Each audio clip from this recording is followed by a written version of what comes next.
एक समय की बात है। कालू नाम का कौवा उड़ते हुए अपने नानी के घर जा रहा था। नानी के घर जाने के लिए उसे रेगिस्तान और जंगलों से होकर गुजरना पड़ता था। जब वो रेगिस्तान के ऊपर से गुजर रहा था, तब सूरज की तपती गर्मी से बेचारे कालू का हाल बेहाल हो चुका था। बहुत प्यास लगी है। इस गर्मी ने तो हालत खराब कर दी। कालू पहाड़ों के बीच से गुजर रहा था, तभी उसने सोचा कि चलो कहीं बैठ के आराम कर लेता हूँ। गर्मी के कारण मेरा गला सूख रहा है। यहाँ कोई तालाब नहीं है क्या? कालू को बहुत प्यास लग रही थी। तभी उसे दूर एक पहाड़ की चोटी दिखाई देती है। उसने सोचा, अगर पहाड़ की चोटी से जाकर देखूं तो पानी जरूर दिखाई देगा। पहाड़ की चोटी पर जाकर कालू इधर उधर देखने लगा और उसे दूर एक तालाब नजर आता है। वो रहा तालाब, वहाँ जाके पानी पी लेता हूँ। अपनी प्यास बुझाने कालू तेजी से तालाब की ओर उड़ गया। तालाब के पास पहुंचते ही कालू हैरान हो जाता है, क्योंकि तालाब में तो पानी ही नहीं था। ये क्या? तालाब में तो पानी ही नहीं है। अब क्या करूं? बेचारा कालू निराश हो जाता है, लेकिन फिर भी उसने हार नहीं मानी। पानी की तलाश में फिर उड़ गया। कुछ देर उड़ने के बाद कालू जंगल से गुजर रहा है कि तभी उसे एक घर नजर आता है। घर को देखकर कालू की उम्मीद फिर जाग उठती है। उसने सोचा, ये घर के पास पानी जरूर होगा। कालू घर के पास जाता है, लेकिन उसे कहीं भी पानी नहीं दिखाई देता। कभी घर के दरवाजे के पास तो कभी खिड़की के पास, लेकिन उसे पानी नहीं मिला। बेचारा कालू फिर से निराश हो जाता है। इधर उधर देखने लगता है कि तभी उसे एक घड़ा दिखाई देता है। घड़े को देखकर कालू बहुत खुश हो जाता है। अरे वाह, इस घड़े में पानी जरूर होगा।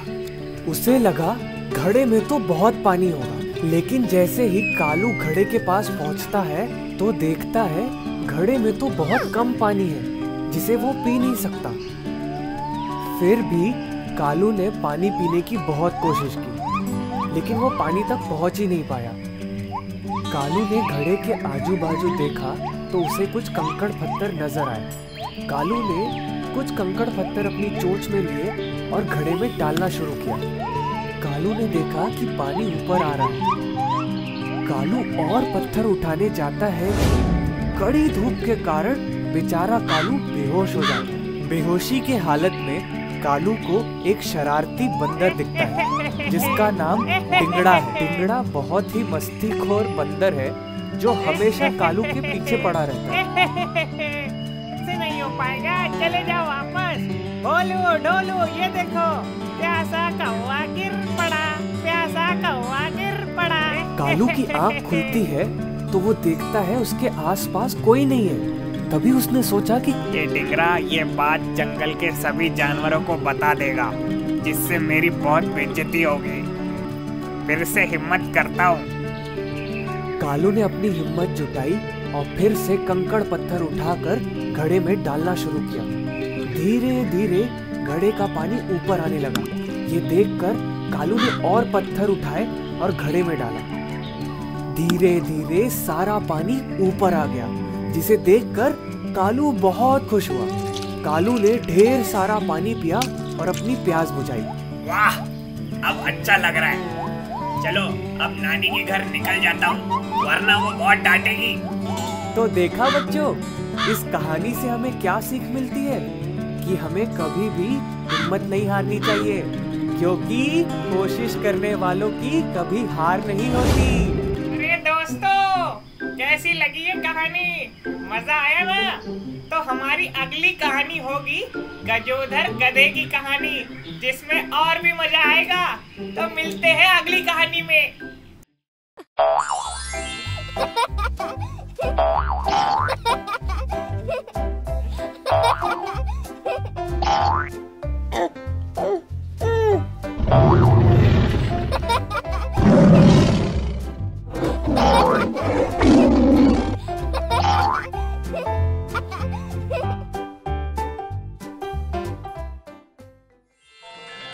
Subscribe to Bugu TV.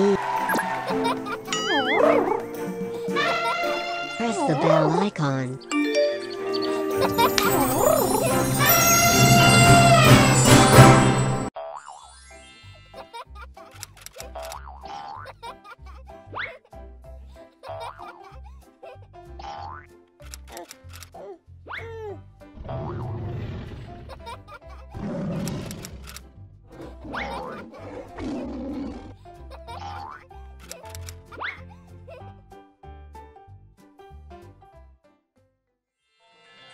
Subscribe to Bugu TV.